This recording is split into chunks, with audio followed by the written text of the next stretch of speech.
The desert was silent. For 40 years, Moses had walked its sands not as a prince of Egypt, but as a shepherd. The palace was a memory. The promise to deliver Israel felt distant, almost impossible. And then God spoke, from a bush that burned, but was not consumed. The voice of the Almighty called his name. Moses. God had chosen him to confront Pharaoh, chosen him to lead millions out of slavery. But Moses hesitated. What if they don't believe me? He asked.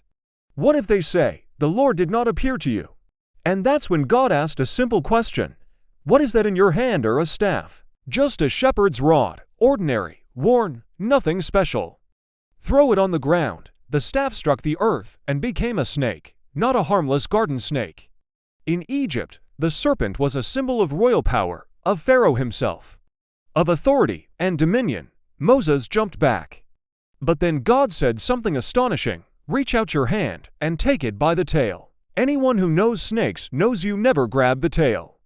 That's the most dangerous way, yet Moses obeyed. He reached down, and as he grasped it, the serpent became a staff again.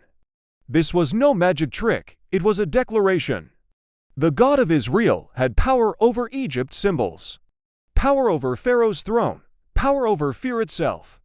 And notice this, God didn't hand Moses a new weapon. He used what was already in his hand. The same staff that guided sheep would now confront kings. The same ordinary stick would part the Red Sea, would strike the rock, would become a sign of divine authority. God doesn't always ask for what you don't have. He asks for what's already in your hand. Your voice, your obedience, your willingness. The staff became a serpent, and then a staff again.